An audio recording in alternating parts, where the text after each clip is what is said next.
Hi there and welcome back to a new video about my health journey. In today's video I'm going to talk a little bit about what's been happening so far on the first couple of weeks of the Combe Grove at home plan. And if you watched the last video, you'll know that I was just about to go on holiday. Now, I was going to watch the first webinar before I went on holiday, but I managed to get the day wrong. I thought it was on the Monday evening and it wasn't, it was on the Tuesday. So I did actually watch the video catch up of it afterwards. And it just reinforced a lot of things that I had learnt when I went on the retreat last year, but there were a few things that I need to think about again. And so in this first webinar they talk about the principles of the Combe Grove at home program and the eating plan and all of that kind of thing. So it was a really good sort of reminder and reinforce some of the things that I had been doing and some of the things that perhaps I needed to think about doing again. Now, whilst I was on holiday, it was a little bit difficult to kind of stick to the plan or stick to my program because I was eating breakfast earlier. Typically, I eat my breakfast or brunch as I don't eat lunch. I have a combined breakfast and lunch, and I usually have that around about 10:30, 11 o'clock in the morning. That was a little bit more difficult to do when I was on holiday because breakfast was served until 10:30 and we would typically go and have breakfast about 9 o'clock. Now what that did mean was that I did also have lunch.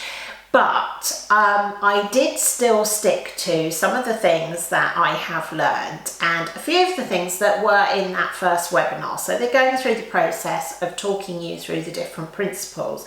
And the first kind of principles, and I've put some notes here so that I don't forget anything.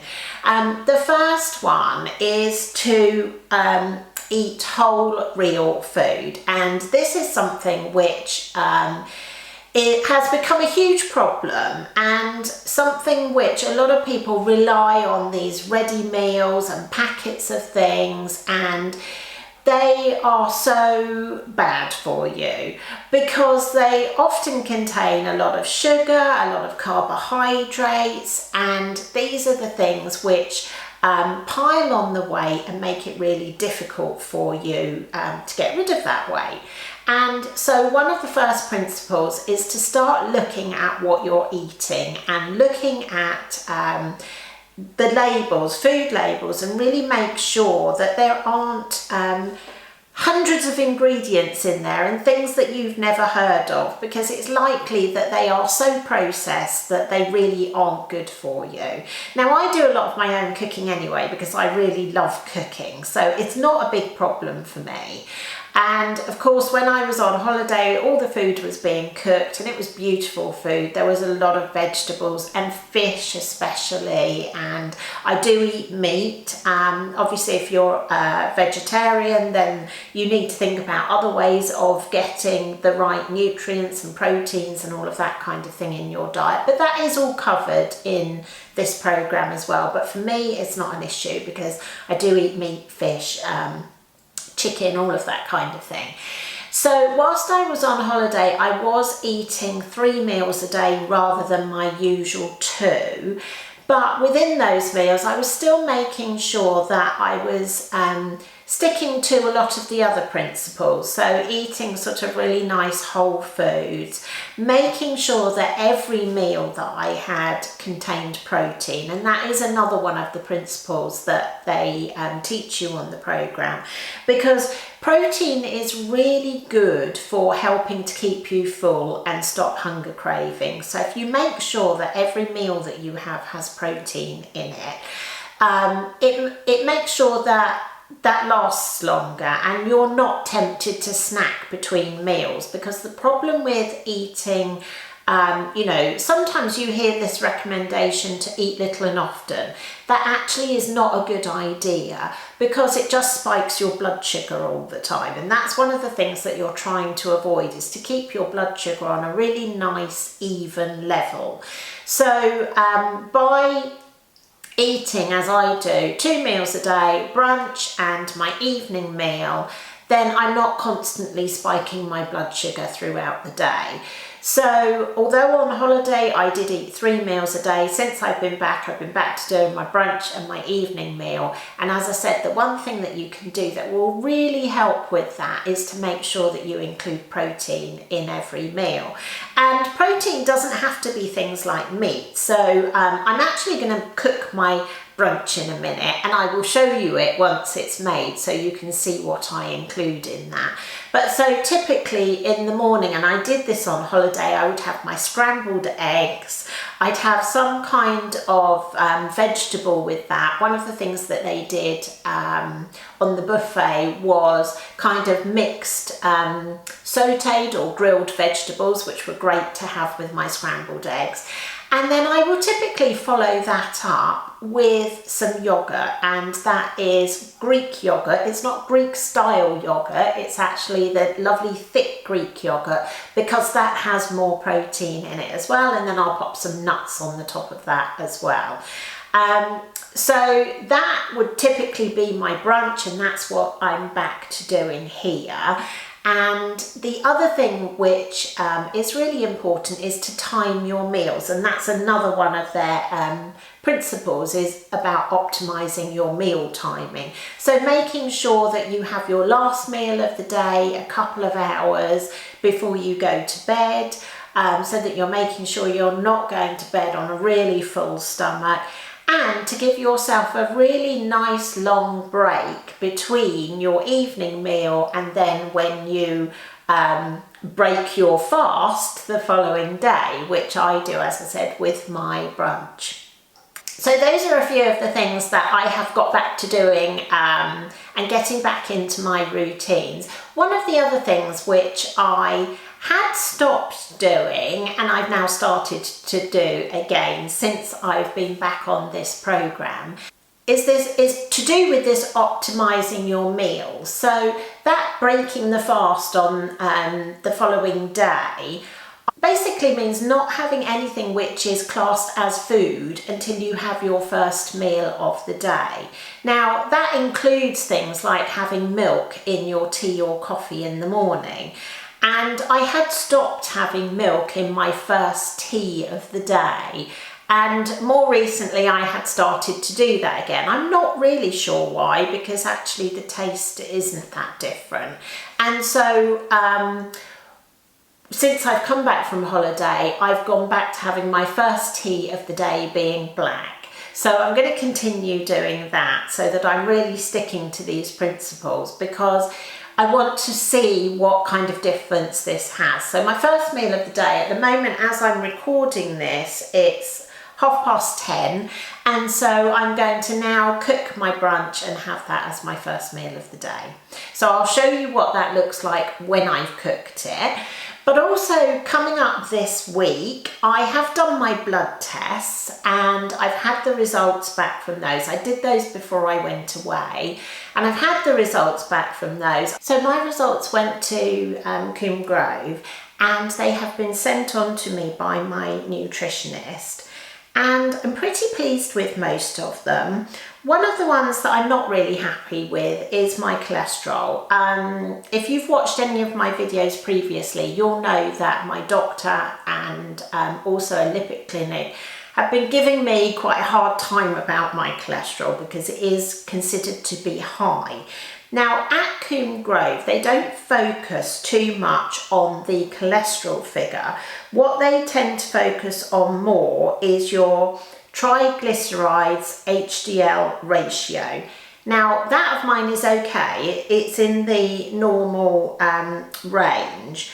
My HDL cholesterol, which is the happy one or the good one, is also in the normal range, so that's good. My LDL cholesterol, which is the not so good one, is not in the normal range, so that's not so good. My HbA1c results, which is the test which says whether you are insulin resistant and more likely to get diabetes, is optimal, so I'm really happy about that. So there's a couple of things there that I do want to talk to my nutritionist about, i.e. whether I do need to be worried about the cholesterol level or whether Having that ratio in the right range is okay. Whether I need to do something to bring that cholesterol down. So those are things that I can ask her and build into my plan going forward, things that are important to me. Now I know that if I start to do some more exercise again, that will all help as well. I have got a little bit of an issue at the moment, as I have had in the past, but this time it's with my Achilles. I seem to have strained that somehow, so I'm not able to walk very much at the moment. I'm actually limping, which is a bit of a nuisance because I wanted to, you know, really up my exercise. But what I am going to do instead is start doing some more swimming, so that I do get that exercise as well. And obviously, as I mentioned in my last video, I want to do some strength training as well. So this week I have my first call with my nutritionist, which is part of the program, so that we can have our one-to-one and talk about some of these things that I've got questions about or that I'm not sure about.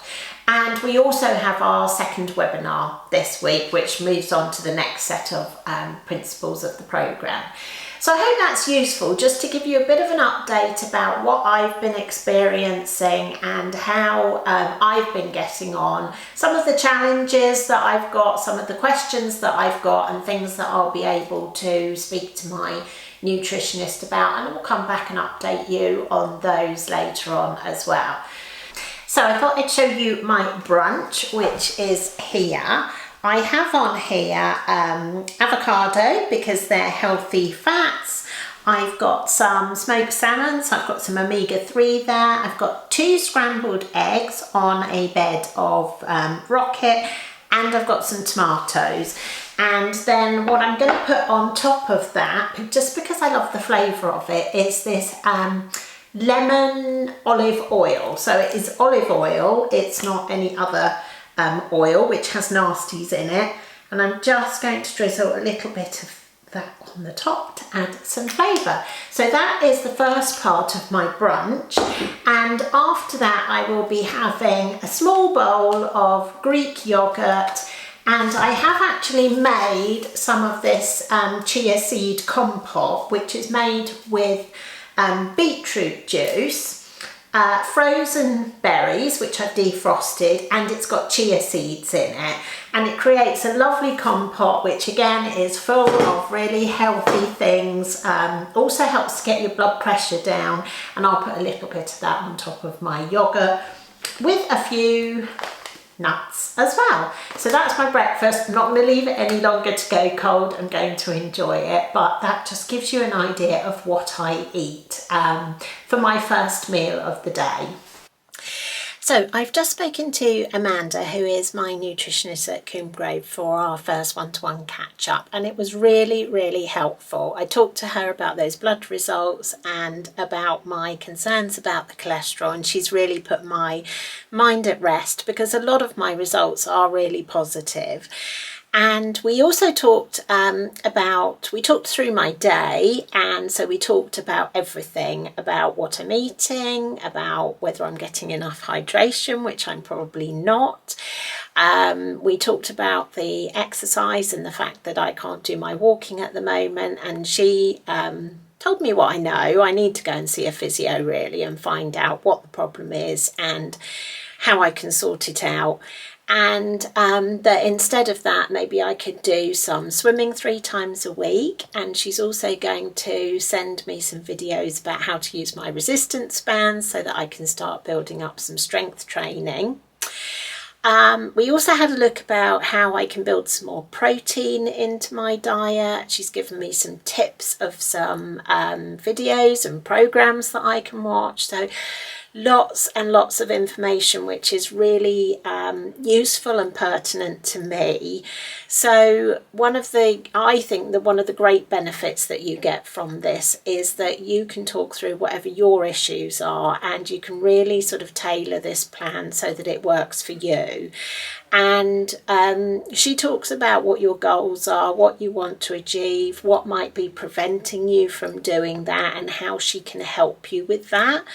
And then at the end of the call, we had 3 goals for me to focus on until I talk to her next time, which is going to be in a couple of weeks' time. So I really feel like that's given me a bit of a boost. It's given me some new ideas and some things to work on that I can build into my plan for the next 2 weeks, so that I can achieve the goals that I want to, which for me has always been about health. I do want to get rid of a little bit more weight, but it's really about making the most of my life and feeling healthy so that I can do that, and I don't want to sort of slip back into those old routines. I know that I've still been pretty good at sticking to all the routines that I've created, but there's a few things that have slipped, and we talked those through, and it was just really helpful to have her view on that and to get some advice about what I can do going forward. So that was really positive. So I hope you've enjoyed this, and it's given you some information about what's involved in this metabolic health journey. And if you are interested in taking part in it, I will put some details down in the description box, both about the Combe Grove program the residential program down in Bath, and about this at-home program, because I do have codes for both of them that you can use to get a discount. So if you are interested, all the details will be down in the description box, but please do ask if you've got a question or you want to know something. I'm really happy to share my experience with both of them. So thanks very much for watching. I'll update you again possibly in a couple of weeks' time, and I'll see you then. Bye for now.